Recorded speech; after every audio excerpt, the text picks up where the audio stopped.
Hey everybody, the band is warming up and so are we. This week we are celebrating Black History Month with an amazing one-on-one interview with someone who started in an all-Black drum corps in the early 80s. Then we get to hear what made Thom go.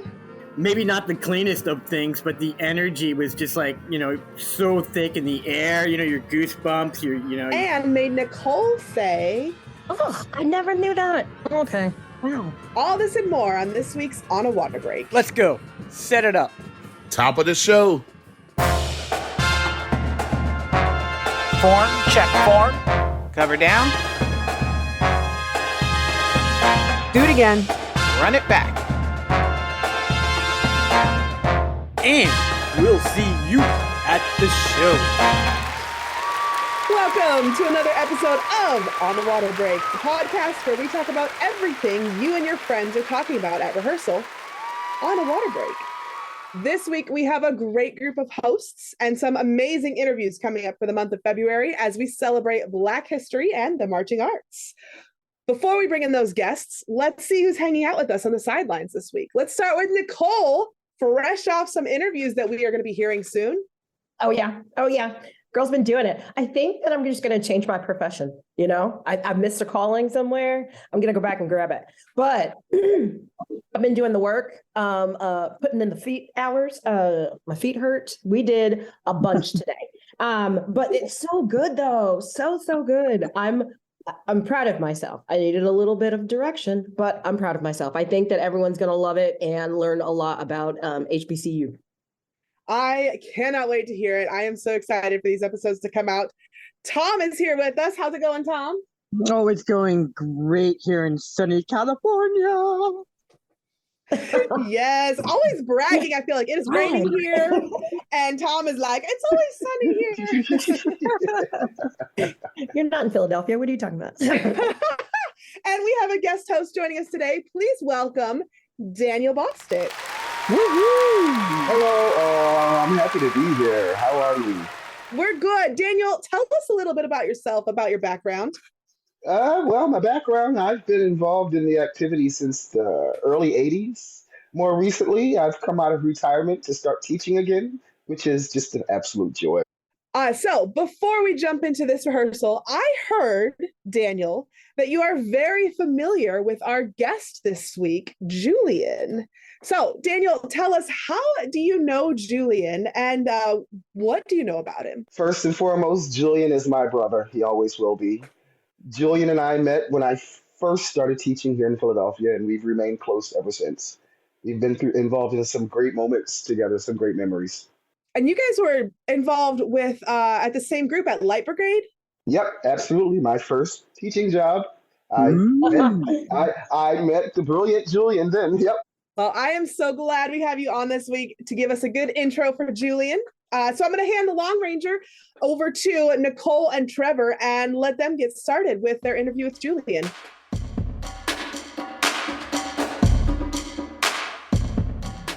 Thanks, guys.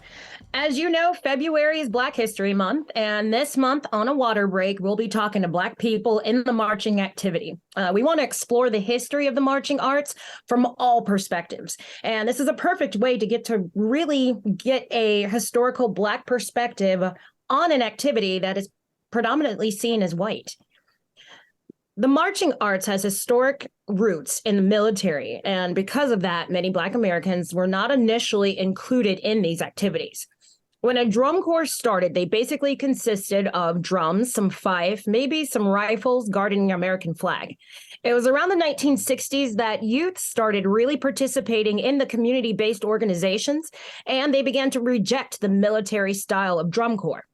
The start of the modern day artistic expression begins and a whole new age of the marching arts commences. We'll be exploring more of that total drum corps history in future episodes in this podcast. Thank you, Nicole. This time we will focus on a historical perspective that brings together so many facets of our activity, all seen through a person that has done more for African Americans in this activity than could have ever been known. As an instructor, designer, choreographer, adjudicator, mentor, and so much more, Our guest has led numerous organizations to championships from the local to the national circuits. In 2005, this person received the Volunteer of the Year Award from WGI. Wow. Baltimore, Maryland is where our guest started his marching experience. Hearing the blended sounds of drums and bugles being played slightly from his house gave reason for his curiosity. Annual events such as the I Am an American Day Parade, the Black-Eyed Susan Parade, the Preakness Parade, and many more allowed for drum corps, marching band, color guard, majorettes, and drill teams to be viewed and appreciated by the surrounding communities. Finally, getting the opportunity to perform with all adult Falcons Drum and Bugle Corps at the tender age of 13. 13! Our guest found his passion and ran with it. As a lead soprano, horn player, first chair, and his tenacity for being the best at what he put himself into, he would earn the title position of captain for the corps. He would recruit both of his brothers and 20 young men from the local and surrounding neighborhoods to round out the current membership of the Falcon Drum Corps. While performing at an exhibition for a local color guard contest in 1976, our next guest witnessed what would change his perspective forever. Please welcome our guest, Julian Williams. How you guys doing? Yeah, good. Now, we usually say Brother Williams, Mr. Williams, Julian. So if I go between those, please. I'm fine with that. Okay. I lived in Baltimore, Maryland on Division Street. On Lawn Street was a drum and bugle corps hall. They were known as the Falcons Drum and Bugle Corps. They were all African American. So from my bedroom window every Tuesday and Thursday, I could hear them guys playing. I mean, and like it was like the most beautiful thing in the world. I would hear this thing every summer because every fall they were getting themselves prepared for parades. They weren't competitive as far as field. And finally, one day after it just drove me crazy, I went up in the hall and got kicked out. I came back in, and the director was named Mr. Willie McKnight, who is now deceased. And I said, Mr. McKnight, I would like to join this drum corps, if possible. He said to me that they didn't take kids at the time. Not being too crushed behind that, I said, okay. I kept on coming back. So what happened was, for Christmas, I asked my mom to buy me back then a bugle. So they weren't soprano horn players, you know what I mean? They weren't sopranos back then, you know what I mean? And she bought me one, and my favorite musician or jazz player at the time was Chuck Mangione. Well, I took that album and I mastered "Feel So Good," if you remember that song. Oh, it's a great song, great chart. And I snuck up in the band room, and I hid behind this long cabinet they had in the room. And I waited for everybody, and I had to be there almost an hour, just waiting for everybody to filter in there. And when they started warming up, I stood up behind the counter, and I played "Feel So Good." Now, I thought I was going to get the crap beat out of me. They all looked at me, and I looked at them, and of course, I'm amongst adults, and I'm freaking out like, okay, what's going to happen next? And Willie McKnight, who was the director of the corps, he grabbed me by my arm as if like a cop would grab me. He took me around to my mother, and he said, Francis, I told him I don't want kids in this corps, but this guy plays so beautifully. Can he march with us? And that's how I joined the Falcons Drum and Bugle Corps. Brother Julian, I'm sorry, I didn't mean to interrupt you, but this was a predominantly Black drum corps? It's an African-American drum corps called the Falcons Drum and Bugle Corps out of Baltimore, Maryland. Oh, I never knew that. Okay. Yeah. Wow. They were around from the 60s up until 1975 when I actually joined. They began to branch out across the Baltimore metropolitan area. I talked to 20 of the guys in the neighborhood. By the way, they were all Black, and it was all male. All the guys that I talked to, including my brothers, decided to do it. Unexpectedly, people from Towson, people from Govans, people from East Baltimore, they also did it. And what happened was it wound up getting bigger than they expected. and they had to move the drum corps from where I lived from around the corner to East Baltimore. Under the new sponsorship, they had to change their name. And the name became the Baltimore Police Boys Drum and Bugle Corps. Wow. Now, when most people hear that, they think, okay, Baltimore Police Boys Drum and Bugle Corps, and these kids, African-American kids, there had to be some kind of scheme behind that. But really, there wasn't. There truly wasn't. Every last one of those directors, instructors, or whatever the case may be, came from DCI. From DCA. Oh, okay, yeah. And the first thing that I asked was the color guard instructor who was teaching the drum corps at the time was named John Carter, who was actually on rifle with the Reading Buccaneers. So what did this drum corps do? They performed in all the events in Baltimore and surrounding local areas, Virginia and Maryland, and I think Philadelphia as well. And they did a lot of parades, the Black Eyed Susan, the Preakness Parade, the African American Parade, so many they did. And we were so proud to see them, every summer marching down Pennsylvania Avenue, which was like a huge parade. I mean, it went on for miles. And by the time that it filtered through certain areas of Baltimore and you got down to the Revere stand, you literally ran from where you watched them at all the way to the end just to see that final performance. Wow. And the more that I saw that, the more that I got interested for like from 75, 76. And I 74, 75. And then in 76, I joined the group. Wow. That's awesome. What a great story. Wow. Yeah. See, he talks about all these timeline things, and it's just like, I had no idea this stuff was going on before I was born. I'm amazed by it. So I want to ask, because I always want to know how the climate of the actual environment is, as associated to our bubble. So being in Baltimore, was there probably not much discrimination or issues going on during that time when you were performing with the Falcon Drum and Bugle Corps? You know what? We didn't pay attention to that as far as neighborhood-wise. Geographically, there were some areas that they didn't want you in. But, you got to understand, man, the drum corps I was a part of, once it changed over from the Falcon Drum and Bugle Corps to the Baltimore Police Boys Drum and Bugle Corps, it went from 75 adults to 120 boys. I don't think nobody was going to bother us. Trust me. No. Trust me, because I think there was a kinetic thing that started that we had something that we didn't know we had. Those kids never missed any practice. Not every rehearsal, they were there learning something. I mean, there was never no one not there. And the beautiful thing about it, let me throw this in there, because the Baltimore Police Department was so happy that they finally had their very first drum and bugle corps, they supplied buses to pick every kid up from around the city of Baltimore to bring them to East Baltimore and take them back to the location where they picked them up at. Wow. That's awesome.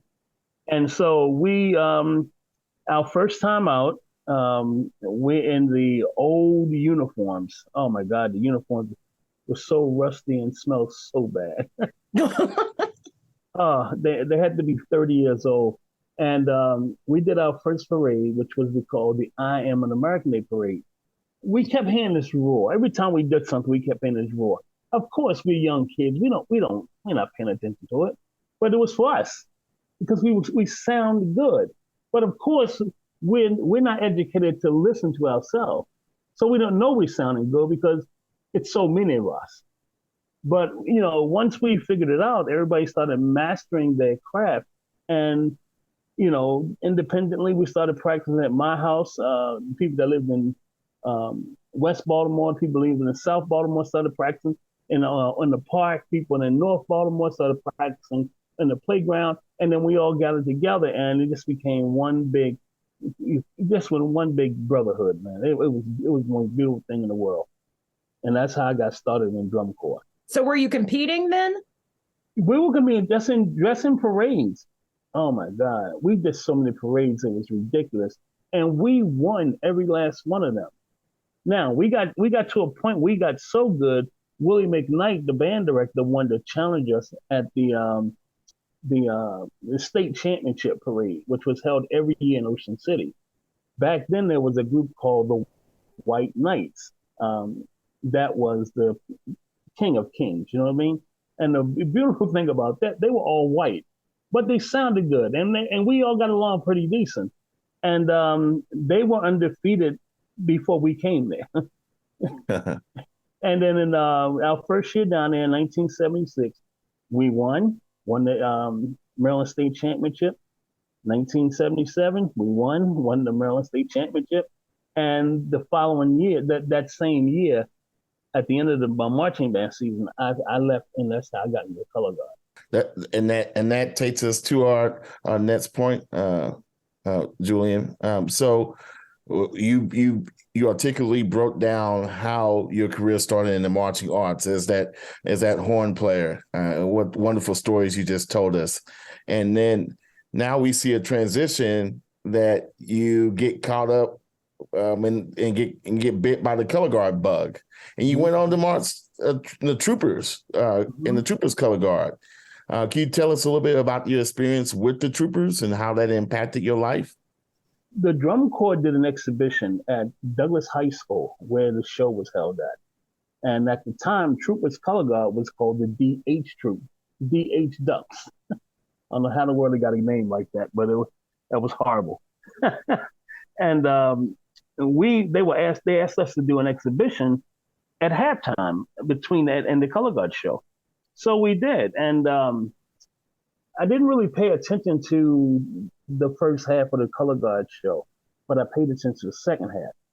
The very first group that I saw go on was called the 156 Challengers. Not only did they catch my eye, a young lady caught my eye that was in the group. And I kind of paid attention to them real cool. Now, if I'm correct, they did the Sgt. Pepper Lonely Hearts Club Band show. No, what was that? I'm sorry, Elton John's Funeral for a Friend. And now that's you hear it in the background probably, so that's where I'm leading to. The young lady who I was watching, I caught. We caught each other's eye. Oh, I love it. I love it. I do love it. Yeah, and she watched 156 Challenges, and we wound up meeting everybody around the country, or on the East Coast rather. And then I can jump to this part now. Some 35 years later, I married her. Oh, I love that. Bands still bringing people together. I love it. Oh, yeah. But going back to the how I got involved in the color guard, John Carter, who was the color guard instructor from the Reading Buccaneers, he was doing some stuff down there that I thought was really unique. And I'm standing there watching them, of course, on break. And inside the multi-purpose room, there was a shuffleboard. And after he finished, he put his rifle down on the shuffleboard, and went and got the soda. I took the rifle, went down into the gym, and I just did what he did. And he saw it. He said, "Hey, where did you learn to do that?" I said, "I just saw you do it a couple of months ago." That's the first time I ever picked up a rifle. He said, "Oh my God, you need to come join my color guard." And I didn't know what he was talking about. I had never heard the word color guard before. And I went up there, and they were all girls, and I was the first guy to ever join them, and the rest is history. There you go. So were the troopers predominantly Black? Douglas High School is Douglas High School, historically Black high school, and the marching band was well known. That they were well known on the East Coast, and they were really cool. And he taught the color guard. And only time the color guard got to be noticed was halftime during football games. Back then, you did triple standing still, but nobody seen you do a triple as you walk forward and turn around. And from that point on, John said, "Well, I want you to start teaching the rifle line." I had no idea what the hell he was talking about. and that's how I put it. I made up stuff. Now, making up stuff and teaching stuff is two different things, because sometimes they couldn't get it.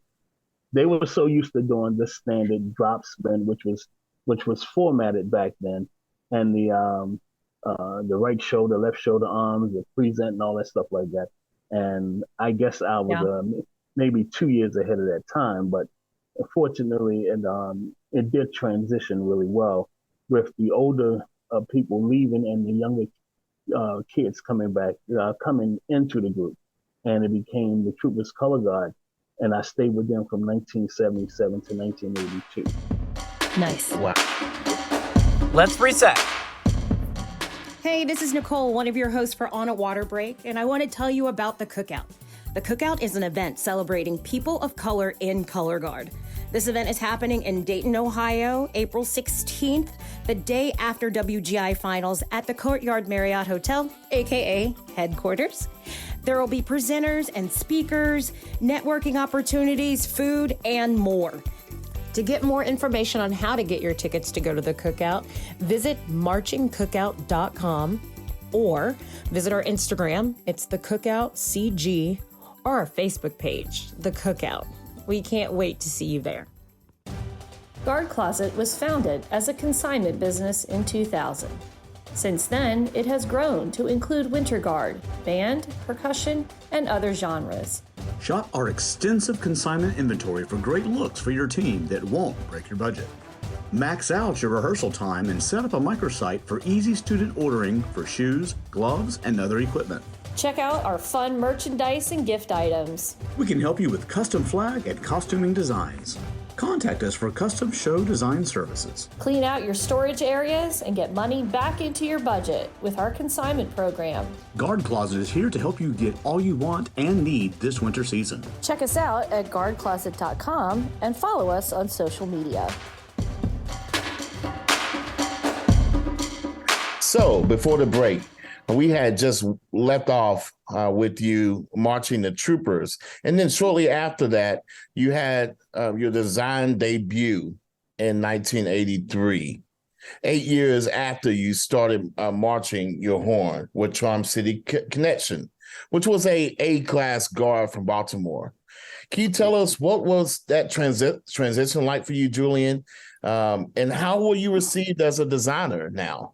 Leaving from the troopers up until from 1977 up to 1982, troopers only won one chapter championship in all those years. I was one of those kind of guys who went up in the stands after we came off, and I watched. I started paying attention to why we weren't so successful. I don't know how my mind turned into that, but that's just what I did. I watched everybody. From the junior guards up till the open guards. That's what they were called back then, the open guards. My last year, I kind of had a conversation with the instructor and said, man, we need to change some things about what we do. So, Julian, you were sitting up there watching the open class groups, watching the other groups compete. Can you tell us, like, maybe dig deeper into what you saw? Like, what was missing from the productions that you were involved in? And what did you learn from a design standpoint while watching these other groups perform? What did you take away from them? I saw the message of appreciation from the open guards. Almost every 16 counts, somebody was clapping for something, and that wasn't happening with the A guards. It was almost like, and not just troopers. It was like the whole entire age structure was more different from the open class, but the open class had a better foundation because they had clarity. And with that clarity, you understood why the tricks were happening, why some of the designs were happening to create those tricks, and what was their final climax to make you either sit down and give them a clap or stand up and give them a standing ovation. And that's what caught my attention to that. And that's why I say I started paying more attention to a lot of people, and I was fortunate enough to be in the activity from its long before WGI, by the way. So I was in it from its evolution all the way until now, because WGI didn't start till 1977, even though they were in drum corps and the drum corps style field thing long before that. But in the winter NJA portion of it, I saw the whole beginning from the tick system all the way up until what it is today, you know? Moving from traditional stuff to the modern choreography, like what was happening at this time? The activity in general and how you approached your design. There was a difference as far as dramatic appeal, where it was no longer the tick tock marching became more of tricks. Tricks became more of changing of the music to create those tricks. Tricks came more of design while doing tricks. And then to what it is now, the philosophical, intellectual thought process that half the audience really don't understand. I'm just being honest with you. Unless they doing a toss, a 7 and catching the rifle. All that in between stuff, 90% of those kids don't get it. I'm just being honest with you about it, you know? So who was doing it first? Do you remember who was doing it first? Phantom Regiment out of Long Island, New York. Black Watch out of New Jersey. Appaloosa out of Baltimore. Chesapeake Cavaliers out of Baltimore. Les Guillotiniers out of Baltimore. So they were creating the envelopes. It was almost it was like everybody that was in that open class structure had something to offer. 150-second challenges did something that I still remember to this day. Because, you know, there's some groups that just make you remember what they do. They did Sgt. Pepper's Lonely Heart Club Band. And the Beatles had the colored jackets and the whole 9 yards. Well, Sgt. Pepper came out with the colored jackets and the whole 9 yards. Sabers in one color, rifles in another color, flags in another color. And it was fantastic. Come Sailor Maid, the Touch of Class. They had did that song and had created this big boat, and they sailed right out the gymnasium. You know what I mean? Top Hats, who did I can't think of the song, but they had ostrich feathers. It was just and to see 30 girls with ostrich feathers was like something that was crazy. Appaloosa, that was my motivator back then. 1981. They won the NJA championship. You're talking rifle line? That was a rifle line. Yeah. That was a rifle line. They did what blew the roof off the building when they won the championship. They did The Devil Went Down in Georgia. The rest is history. The rest is history. Call it was a wrap. Hey, Julian, can you speak more to, you know, how people accepted you into like the designer world? What was their reaction to you getting in the midst? Were you well received? Well, you know what? Let me take one step back. I was going to join Appaloosa, but ironically, Appaloosa folded that year. I wound up joining the Squires Color Guard, and when I joined the Squires, the same mentality I had was all those rifle line had. Those 7 rifles were unbelievable with me, you know what I mean? But they let me teach them. So that was a unique thing. That was my first teaching experience as far as open class. The year before that, I taught this group called Charm City Connection. And so the director, Evelyn Moody, saw me performing with the troopers there my last year. And she approached me and said, hey, would you come down and work with my kids? And I was like, well, I'm a kid myself, you know. She said, well, you know, come down and work, you know, teach them some things. So this is during the summertime. I went down and worked with the boys who would be known as Charm City. I worked with them every day during the summer. Now, their forte was they were acrobatic. They couldn't spin out of a box, though. I see why they were so bad. They were terrible spinners. So I taught them how to spin also. And with that physicality that they had, I taught the kids how to do grab the bottom of the barrel, toss the rifle up in the air, and do a cartwheel. Catch the rifle when it came down. Toss a flag from the tip of the bottom of the pole, flip it while it was in the air, lay down, and catch the flag. And they mastered this. This was an A-class color guard. What year? So, what year was this? Julian? 83. Their first year in a new change of Charm City. Wow. So from everybody laughing at them from 82, and then coming out in 83 and going, damn. Right. So I bet you putting all these different elements in the show that people hadn't seen from this performing group. You must have been a big hit with the members. The guys were very faithful to me. And I call them my boys. My boys are very faithful to me. And the beautiful thing about it, even though the other color guards out there in the world were doing very good shows and had the right elements and right thought processes as far as being in that competitive range, we were A-class guards. So the liberties to be free was to be free and hope that the judges appreciated you. You know what I mean? 30 years later, people come up to me and say, man, I remember the guys did that toss, roll, and catch. And that one kid who jumped backwards threw the rifle. How did he do that? So that's the impact they left. You know what I mean? Yeah. And it was just such a beautiful time back then that I could be free to do that. This is what made me want to get my own color guard. In 1983, Cavaliers did a exhibition at Lehigh Valley High School. I had never seen nothing like it. And they doing all these amazing things. These guys were crazy and they were just brilliant. And they were so good. Now they didn't compete, they did an exhibition. They were so good. They did the exhibition 2 other times. They did 3 times in one night because the crowd just wanted to see it again and again and again. Wow. That's how good they were.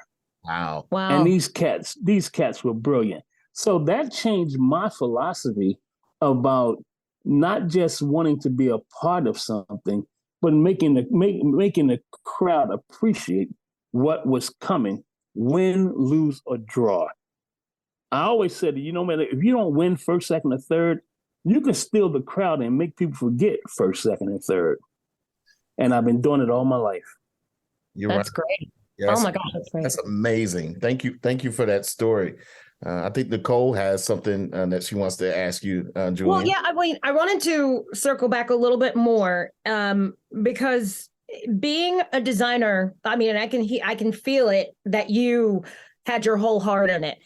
How were you taken by, or I guess received by, like, other white designers being a Black designer? Because I'm pretty sure there wasn't a lot of Black designers out there when you were first designing. No, there wasn't. The how I got appreciated was through the judging community. Mary Denniston was one of the top judges in NJA, and then she wound up being, primo numero uno in WGI. So she, for some reason, she took me under her wing, and she told me, basically how to do things without showing me how to do them. You want to make the crowd do this, then you need to make sure they do this. So she called it every 9-count rule. I said, what do you mean every 9-count rule? You do something 1, 2, 3, 4, 5, 6, 7, 8. On 9, 10, 11, 12 is the build up. 13, 14, 15, 16 is the part you make the crowd go damn. And that's what she taught me without teaching me. This is what she told me. So every group that I got involved in, that's what I started doing. I started listening to the count structure and understanding why people was doing what they do. And that helped me start learning how to design and put shows together to make the audience appeal more to my group and give the loudest applause and standing ovations more so than the group that was winning. So that was important to me. And I always told the kids, I said, you might not have came in first, second, and third, but trust me, they remembered you. Mark my words, they do.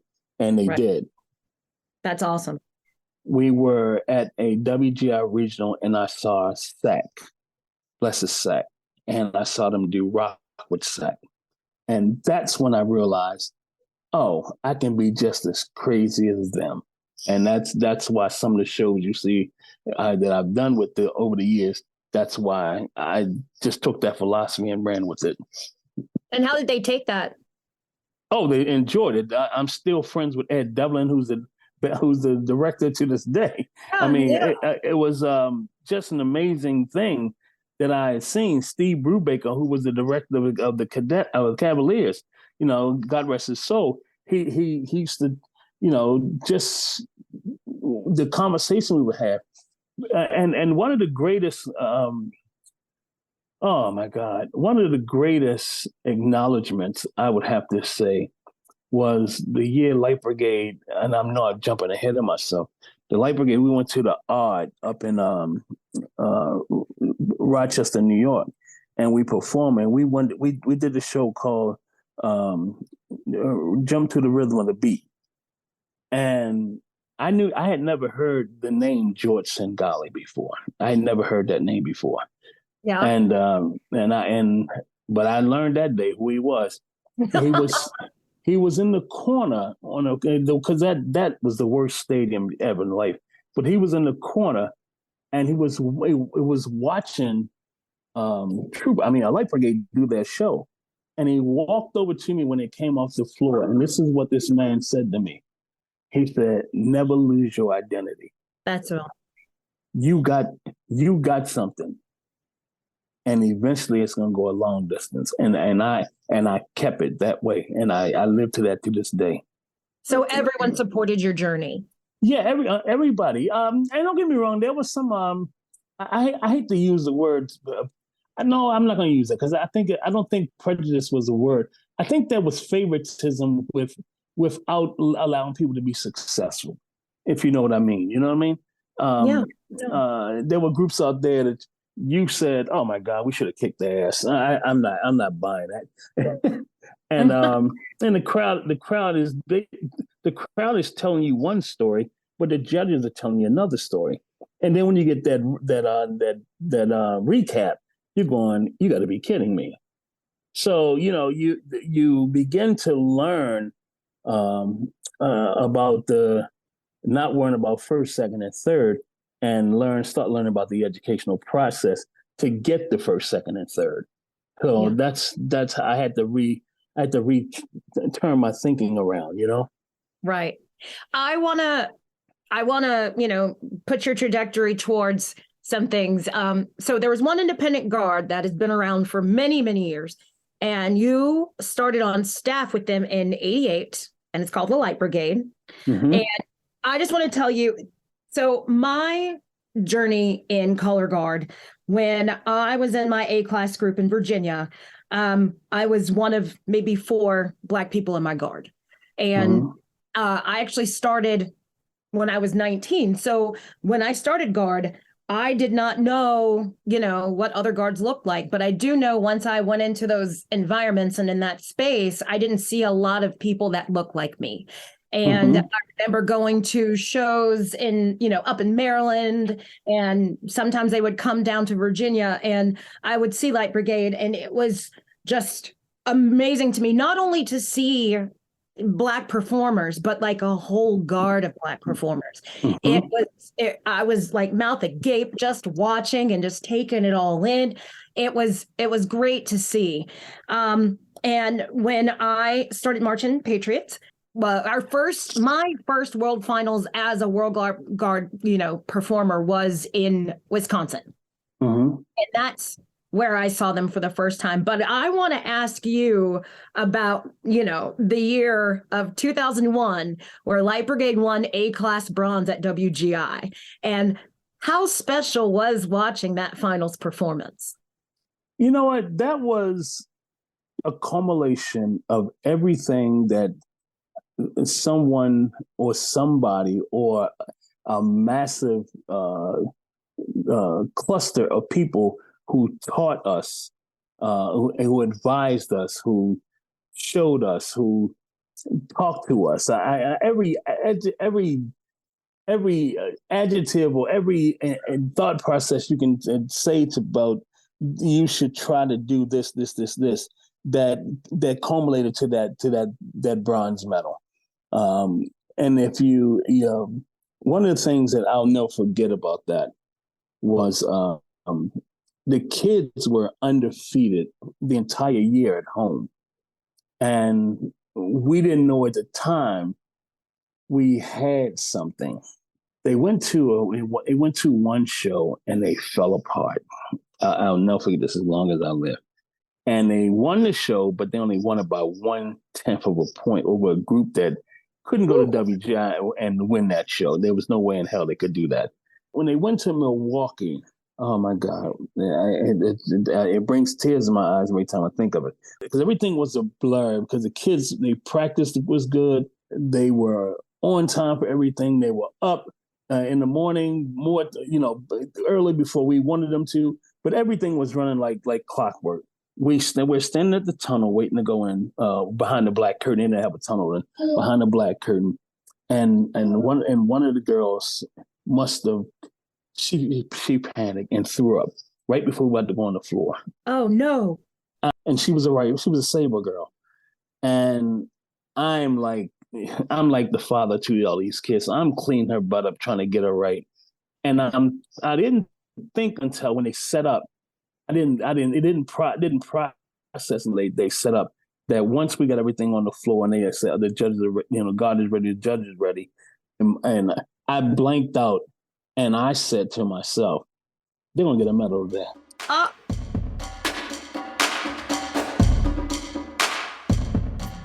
Hey, this is Nicole, one of your hosts for On a Water Break, and I want to tell you about the Cookout. The Cookout is an event celebrating people of color in color guard. This event is happening in Dayton, Ohio, April 16th, the day after WGI Finals at the Courtyard Marriott Hotel, aka headquarters. There will be presenters and speakers, networking opportunities, food, and more. To get more information on how to get your tickets to go to the Cookout, visit marchingcookout.com or visit our Instagram, it's the Cookout CG, or our Facebook page, The Cookout. We can't wait to see you there. Guard Closet was founded as a consignment business in 2000. Since then, it has grown to include winter guard, band, percussion, and other genres. Shop our extensive consignment inventory for great looks for your team that won't break your budget. Max out your rehearsal time and set up a microsite for easy student ordering for shoes, gloves, and other equipment. Check out our fun merchandise and gift items. We can help you with custom flag and costuming designs. Contact us for custom show design services. Clean out your storage areas and get money back into your budget with our consignment program. Guard Closet is here to help you get all you want and need this winter season. Check us out at guardcloset.com and follow us on social media. Hey everybody, this is Bill Ives from the Marching Pageantry Arts Museum in Upper Darby, Pennsylvania, with this week's fascinating snippet of marching pageantry history. Did you know? The Cavaliers were one of the first corps to purchase the new Remo Mylar drumheads. Most corps at the time used calfskin for their drumheads that would keep taut by tightening the lugs on the drums. But once it rained, as it does in Miami, the heads start to sound mushy. So in 1957, they bought a set of Remo Mylar heads, which just came on the market in 1956. Because they were a plastic type of material, the rain did not bother the drums and sounded crisp the whole day. Well, the Cabbies won the Junior Corps VFW Nationals because of the heads. Riley Raiders of the Philadelphia PA competed in the senior division and saw the Cabbies in prelims. They decided to ask the Cabbies if they could borrow their drums.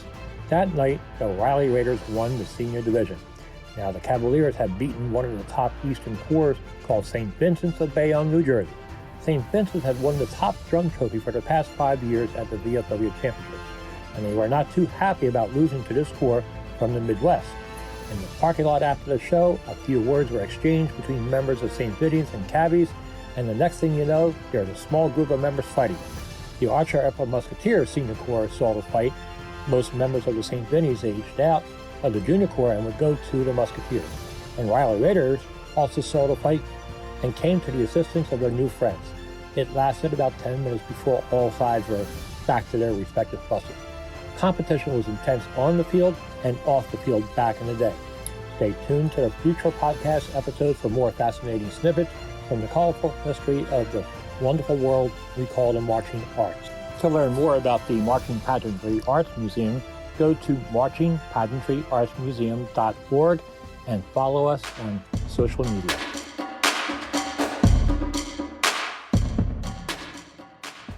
In 1993, Julian was inducted at Morgan State University as an honorary member of Kappa Kappa Psi National Honorary Band Fraternity for his outstanding achievement with the Morgan State University Magnificent Machine Band, and in 2004 received a Silver Baton Award for quality service to education and music arts. You spent 17 years as the creative instructor for the Morgan State University Marching Band, Julian. What was the biggest difference between working with color guards and drum corps to working with HBCU marching bands? You know what? It was free entertainment. You didn't have to be so structured. You know what I mean? Just an opportunity, have a liberty to do some things that nobody else had done, and to challenge the kids to do things that other bands were doing, that you wanted to do something different. So that was my my main thing with Morgan State. I got the award, in which I did not know I was getting, and that was my first year. That was my second year there, and the brothers of Kappa Kappa Psi wrote a letter to the president of the Kappa Kappa Psi Association out in Stillwater, Oklahoma, and said this guy should be given this because he actually turned this program around. So how was the culture different? You know what? One of my favorite band was Michigan State. Just the way Michigan marched versus the HBCUs that have that free liberty opening, the ballot, concert formation, block band, and then the exit. It was structured. You know what I mean? So you knew what you were doing with that, and the only thing was to try to put songs together what that was appreciating.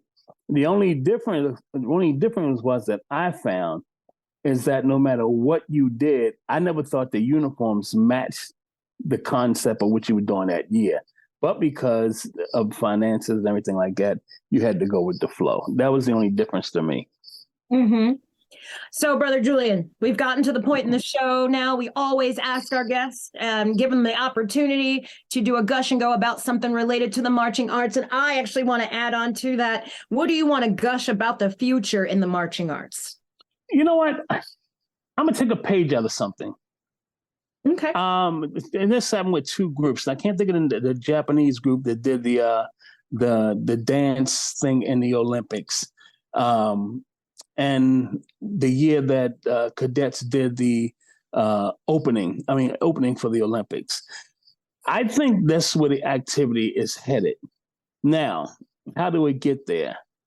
I think the only way it gets there is that we get there by universal perspective, because doing local and state and only having a machi coming over and doing what they do, or having somebody else coming from another country every once in a while do something. I think it has to find a structural way of making the Winter Guard activity more broader.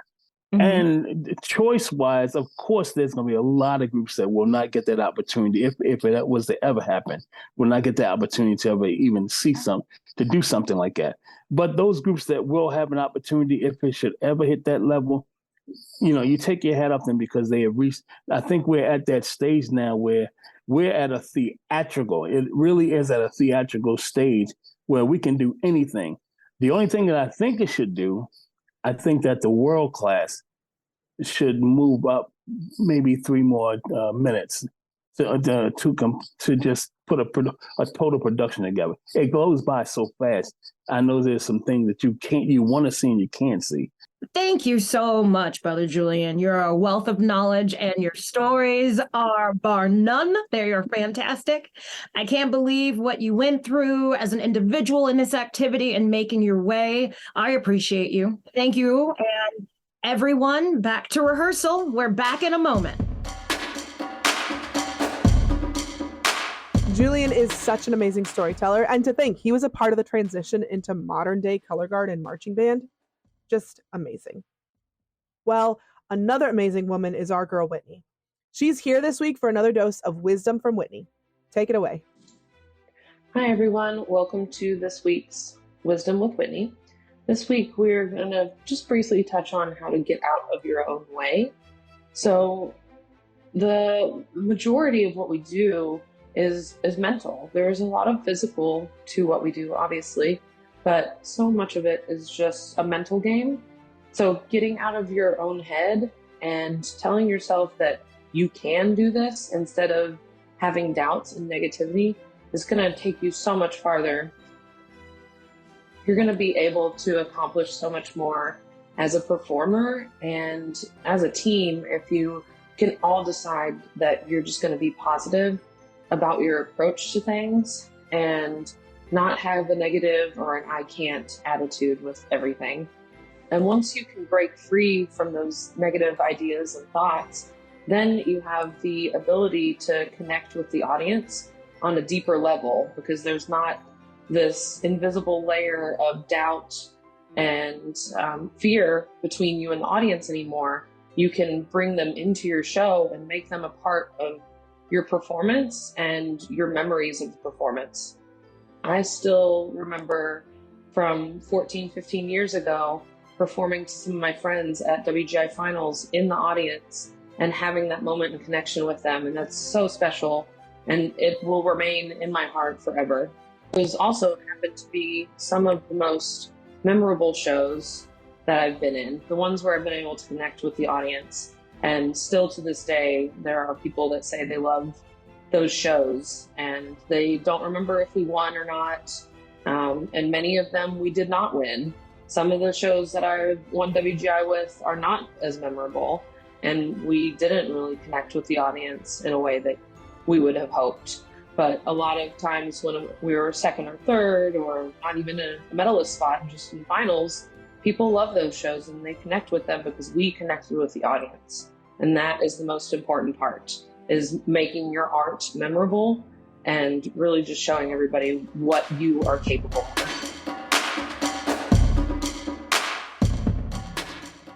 Thanks, Whitney. I agree with Julian and Whitney. It is not always about first, second, or third, but a memorable performance. Don't you all agree? Like, what was a show that you fully remember that probably didn't place all that well, but is still truly iconic? You know, not even placing well. It's, for me, I get more joy and excitement when my smaller groups, the less, experienced ones, place in the top 3 or medal. Like, their excitement and joy is like beyond, more than some of the other groups that are expected to be there. I back you on that. I will probably have to say, anytime that there is one of those runs that happens, and you know what, 9 times out of 10, those runs happen at rehearsal. So they're not in front of a group or not in front of an audience. But where you just feel it, the energy is there with the other people on the floor. When you're watching that happen with a group, just sitting with the rest of the staff and being like, oh my goodness, they're going to do it. They're going to do it. So yeah, completely. I get it. We did something similar to this whenever I was in Blue Stars. We actually had our very last run through in rehearsal of our full show. And then we did that and it was great. And everyone was like, oh, that's the end. That's the end. And then the staff left and they were just like, okay, we're going to go now. And you guys can do the show again if you want. And if you do, it's the end and that's it. And it's just for you and there's no audience. And, or, you can just be done and you can go back to your air mattresses or whatever and be done for the night. And we stayed as a core without the staff and then did the final run through. And that was the most amazing energy of my entire performing career, I swear. That's so emotional. Yeah, we used to do a thing called midnight run when I was in drum corps on either, prelims night or semis night. And the corps would just get up on their own at midnight and do a run through. The energy, maybe not the cleanest of things, but the energy was just so thick in the air, your goosebumps, it's such a cool thing. It's great. Okay, everyone, let's do some gush and goes. This is the time in the show where our hosts get to gush and go on about anything they want having to do with the marching arts. This week, we even have a special gush and go from one of our future guests. Let's start with our first guest, Derek Walker. He's the Director of Fine Arts and Director of Bands at Cedar Hill High School in Texas. All right, I'm Derek Walker, and again, I'm Director of Fine Arts at Cedar Hill ISD in Cedar Hill, Texas. My gush and go is for you to get involved some way in the fine arts. The fine arts build better scholars. They build better scholars. If you want to volunteer, even if you're 50 years old and you want to pick up the guitar and learn guitar lessons, involve yourself into the fine arts. Start doing more fine arts activities with your family. It's going to make you just a better overall person. And I think if more people are involved in the fine arts, we'll have a better society. Thank you, Derek. Yes, go do fine arts anytime, anywhere. Music and artistic expression is so important to good mental health and a thriving society. Nicole, why don't you continue with your gush and go? Oh my goodness, what could I not gush and go about? First of all, still gushing and going about the cookout. We are starting to put up all of our stuff about our presenters and our Legacy Award winner. And it's nothing that anybody should not know about, but I'll just tell you really quick. Our Legacy Award winner is Rodney Bailey, so we're going to be honoring him. Our presenters are Michael Rosales, Wayne Harris, and Deisha Dreyer. So I'm excited for everyone to get to hear from them and experience them. Thanks, Nicole. I always love hearing about the cookout. All right, Thom, what about you? Oh, goodness. Yeah, I'm excited for Saturday. I get to judge about 40 groups, about 10, 15 percussion, the rest are color guard. I'm just excited for a long day of pageantry. Woohoo! We love those long days of pageantry. Okay, cool. Daniel, what do you want to gush and go on about? It could be literally any topic that you want in the marching arts. How's about, again, I have a lot to reflect on, but Light Brigade, I have to refer to them. It's just so many things. Crowd favorites, they have, no matter what they're doing, it's always, they have a crowd favorite. They are a crowd favorite. They get the stands, they get the people standing up in the stands, and they've always been a fearless group, always, ever since I've known them. They used to do way in the back then what people do now, fearlessly. I mean, they'd go and run off like playing basketball and, let's do some triple turnarounds. And they do triple turnarounds under triples. So they were fearless. And once they stepped out into the world and took it on by storm, they were crowd favorites from here to London. Had the privilege of going to London with them. And they literally brought the stadium down. So it's just the magic they have. I grew up in New England, so I got to see Light Brigade a lot when I was growing up as a kid. And, I just remember all the energy when they came into the gym. Oh, my goodness. It was, whether it was going to be the cleanest show or not, it was going to be the most exciting show of the night. Right. They see it like a competition with each other, a friendly competition. If Joe next to me can do that, then I'm going to keep trying until I can do the same thing. And they kind of push each other to be able to do the things they do, but in the version of a family. It's one of the things I love about them. They're just one tight-knit family. So they're never going to let each other go out on the floor and not be prepared. And the consequence of that, unfortunately, is that they're going to beat somebody because the crowd's going to stand up on their feet. Who doesn't love the crowd favorite? I mean, that's it's in the name. I need to gush and go on about my new course that is launching next week on marching arts education. I'm so excited about it. I did this flag spinning for beginners and beginning instructors course with Tim Hinton of Marching Arts Education, and it went so well. I went ahead and did a rifle spinning course. So basically, I think it's called Rifle Made Easy is the name we ended up going with. And it was so neat to be able to go through and actually put down on paper all of the sort of curriculum and the way that I teach rifle and the progression of how it goes, that it's awesome to be able to offer that through such an awesome platform like Marching Arts Education, so that other people can sort of take what we do at Spintronics and apply that to their own program. And then they can use it as a guide, or they can, they don't have to follow it exactly. They can just use it as tips and tricks, or just to see what other people are doing. it's great for band directors. It's great for guard instructors. It's great for performers. I know some programs that use our flag spinning course to like send out assignments to their performers and say, okay, well, here's your assignment for this week. And, you know, it's got videos, it's got reading material. It's got so much stuff there that you can use it as part of your class. So it's just such a great opportunity to be able to offer this through the Marching Arts Education platform. And I love it. Woo-hoo. Congratulations. Okay. Nice. Now that we are all hydrated, let's hear from someone who may make us all cry out the hydration. It's Cindy Berry, aka Leander Mama, here with her Mama Minute for the week. Hello, band friends, and all you history buffs out there joining us today. It's time for today's Mama Minute. Now, most of you all know me as Leander Mama, or as Cindy, a former Leander band mom. But once upon a time, I was just a young band student in the color guard at a private school in Memphis, Tennessee. And back then, in the dark ages when I marched, everyone was marching what they now refer to as military style.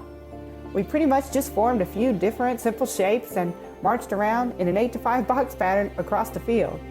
Now, since I was in the color guard, we got to do a few more exciting things, like form a giant arch behind the band at certain points during our show.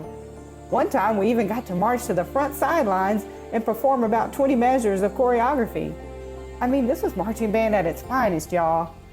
The highlight of our marching season was going to West Tennessee marching contests and competing against other bands who were also pretty much just marching in some type of grid formation on the football field. And we were all pretty good at this style of marching, and honestly, we just weren't familiar with any other way. So this was great.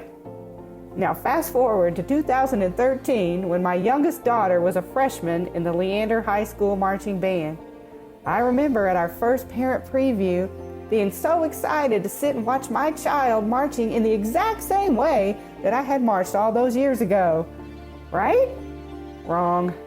I had no idea what I was about to witness, and let me tell you, it was a shock to this 1980s band style mama. I think my forehead was in a permanent scrunch of confusion that entire first season at Leander, especially watching the color guard not only run and dance around the entire field, but to also witness the band members doing jazz runs to their next formation. I remember looking at my husband in extreme bewilderment and saying, I don't know what this is, but I have never seen marching band look like this. And I'll be honest, that first year, I just really didn't like it, like at all. Especially when I witnessed the likes of Claudia Taylor Johnson High School practically performing a Broadway show in the Alamo Dome. I remember thinking, this is awful, and will someone please put me in a time machine and take me back to the 80s? Well, there were no time machines, and fortunately, by the time the 2014 season was well underway, I was coming around to this peculiar new style of marching band. Corps style, as many refer to it. And of course, it's not new, but it was new to me. And I could see the merit in shows that not only featured amazing musical arrangements, but they also had a theme and told a story in the process. And I could even appreciate the beauty in a style of marching that wasn't so rigid and full of tight formations, but that was more free-flowing and, frankly, more artistic. And I loved how the color guards helped to tell the stories with their beautiful costumes, gorgeous flags, and theatrical movements on the field. Yes, it took me well over a year, but I did come around to not only enjoying this core style of marching band show, but to actually falling in love with it. And that love has really only grown exponentially since then. Well, the moral of this story, I would say, is yes, the military style has its place in marching band history, and we do need to give credit to that type of marching today because it's actually still a thing. And those kids are quite phenomenal at what they do. Many college bands are still marching this way, in fact. Not every band marches corps style. In fact, the historically black colleges and universities have their own style of marching, and it's called show style. And if you have never watched an incredible HBCU band like Jackson State University or Prairie View A&M, then you are truly missing out on another historic and extremely entertaining style of marching band. Well, that's it for today's history lesson with Leander Mama. I hope you've enjoyed it, and I hope that you all will have opportunities to see different types of marching shows and that you will appreciate each and every one of them for the pure art form that they really are. Have a great week, everyone, and join me next time for another Mama Minute. I didn't know that Cindy also did marching band. I mean, can you imagine going from traditional marching band you learned as a kid to watching your kid at Leander High School? Wow. That is quite a big leap. You have to embrace the change and tradition. They go hand in hand. What do you all think about traditions versus change? Right. I think it's all relative. I mean, we all evolve and all of the, everything evolves. But I really think it's important for, like, if we know about our own history, it's important to know about the history of the activity, where it came from, because anything that we do that's super hard right now came from something else. So, it's nice to know where your roots are. Yeah, you got to adapt the traditions, modernize them, keep them as part of the program, for sure. So, Daniel, how long has Light Brigade been around? If it's not in the 50s, it's close to 50 years or so. I mean, yeah. Isn't it 47? Say that They're again? celebrating the 47th year this year. That's right. I knew it was close to 50. That's right. They're celebrating their 47th year. And Yeah. it's straight. They've never taken a year off, whether it's just local or not. Sheila Henderson was our Legacy Award winner last year for the Cookout. And she's a director of Light Brigade. She certainly is. She has been. Again, I'll say, I have the privilege of her allowing me to have my first teaching job with her group underneath of her directorship. I owe my career to her. Yes. And you've been with them for a good chunk of time here. What are your perspectives on like how they have sort of embraced change and still like held true to their traditions at the same time? Like, what is the balance there? Yeah, let's see. I started doing drum corps when the idea of a thematic show outside kind of came into realization. Santa Clara Vanguard was doing Phantom of the Opera on the field. Oh, I absolutely loved that year. That's one of the reasons I got involved in drum corps. I came for the first year. So I came into what I knew about drum corps between Crossman and that was outdoor pageantry. But I came from a military school, so I've seen JROTC color guard, what they call it. We had a color guard that was like an honor guard, but we competed against high schools who had winter guards and drum corps like marching band. So I was kind of familiar with it. I was familiar that I was seeing the first color guard come on the floor with no feet, no shoes, with first tarp. So I was in when I have knowledge of it being strictly a military based thing that turned into a sport, that turned into pageantry, that turned into an art. I watched WGI go through their descriptions of it, and did it become termed the sport of the arts? So it has come through. Yeah, I've watched it. It's the old timers sometimes that say, "I remember when the tick system and you blah blah blah, and you couldn't do this." And the activities come an extremely long way. The activity has come an extremely long way, and that is the perfect thing to get us into our news segment, because our first story today is the biggest story. Oh my gosh.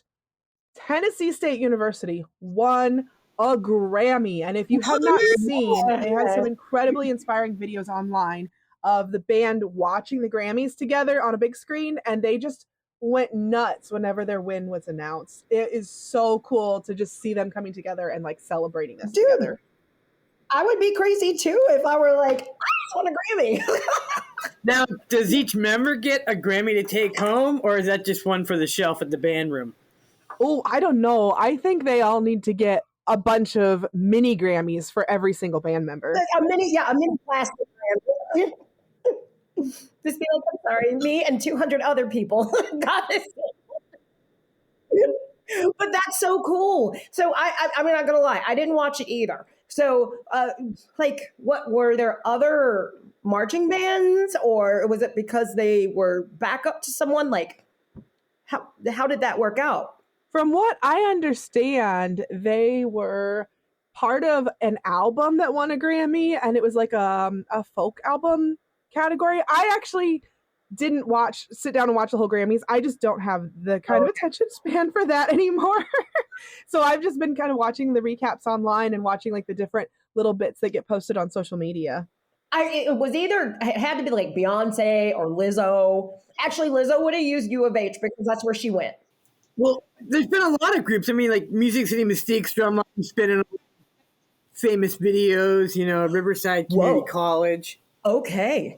Well, I was completely... Right. Alrighty then. That's awesome. Oh my goodness. But you know what? I'm glad it's not mainstream as I would like for it to be yet, but like marching band on the Grammys, I mean, that puts you enough in front of people to let you know what stuff is. So that's awesome. Yeah, it's so cool that we're just getting to share this little bit of our marching band culture. And especially with it being like February and it being like an HBCU and, so much cool stuff going on with all of that. It's just really, really awesome for our activity to get this kind of exposure in like mainstream entertainment industry sort of genre. Oh, absolutely. Thom, do you have some drumming news over in your section of the podcast today?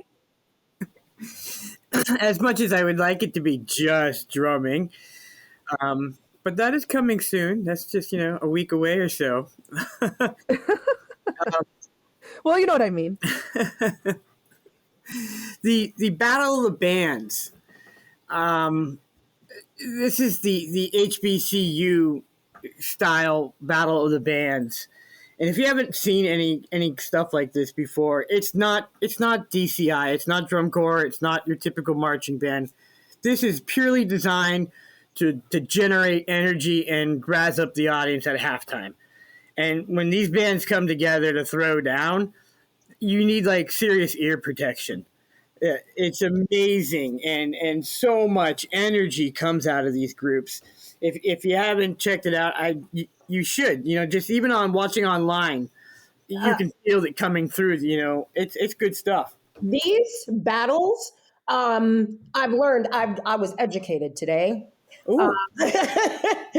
by the recording of the podcast that I did about band battles and band brawls, and like they can. Oh yeah, they can last like.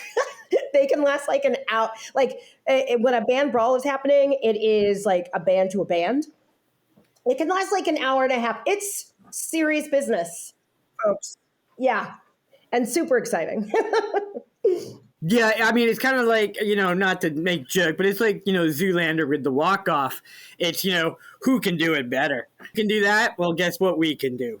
Zoolander's my favorite movie. Yeah, like underground marching band sort of stuff versus, what you actually see in the media. Oh, cool. Nice. All right, Nicole, you have been hanging out in DCI land recently. So what do you got from there? I have.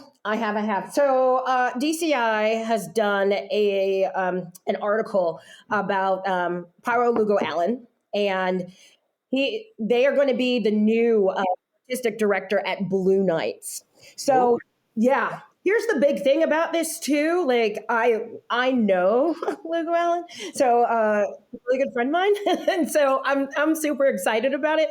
But I think the huge thing is too. It's like this is the first non-binary person of color to be in that position in DCI. So I think it's an amazing thing to shine some light on on them. And so the other thing is too, like Lugo's background is with the Cavaliers. So they had marched with the Cavaliers, and honestly talking about like first time they ever went to a show or even performed, it was love from count one. So, it's one of those things that kind of like runs in their blood. And I just can't wait to see what Lugo turns out. I know it's going to be great. Cool. That could be a whole show right there, talking about all of our first times where we went, oh, I'm hooked. Absolutely. Let me have your aha moment, please. Okay, let's throw it to you, Daniel. What news story have you brought to us today? Well, it looks like the Pride of Oklahoma got to perform at a pretty iconic funeral. The first woman ever in Oklahoma's marching band was 103 years old. So that is not only that's a rare funeral, and I mean, a one of a kind privilege for that marching band. Mm-hmm. Wow. That is wisdom you cannot, like the years of that. Oh, man. Wow. Okay, wait a minute. Yeah, and So think about all of the things that she has been through with marching band, okay? So, like, she was the first woman, and then, like... That in itself, you know, we love marching band here, obviously. But to be 103 years old? Okay, let's just talk about that. When was she born? What year was it? That would be 1919. So you're telling me she has seen the Great Depression, she has seen World War II, and everything that's happened since then. She has basically been alive longer than we've had competitive marching band as we know. She was a teacher herself. Talk about seeing the evolution of the activity. Wow. Right. Absolutely. She was the first woman in Oklahoma's marching band ever. Oh, wow. And then I keep getting hung up on the fact that she was the first woman in the marching band. Figure. Like back, like there was a time when women weren't allowed to be in marching band, and she was the first one. Like, what a trailblazer. Absolutely, it had to be. Just the amount of years of wisdom that she must have had and the stories. That's incredible. All right, everybody. Thanks for a great rehearsal this week. Thank you so much for joining us. And thank you, Nicole, Thom, Cindy, Whitney, and Trevor for being our hosts and our guest host this week, Daniel. Did you have fun? I'm glad I came home early. This was such a thrill. You made my day. Well, it is awesome. I'm so glad I got to meet you. Likewise, it's a pleasure. Thanks also to Julian Williams for giving us a valuable history lesson. Guys, go subscribe, write us a review, share this with a friend. We will see you at the next rehearsal on a water break. Go practice.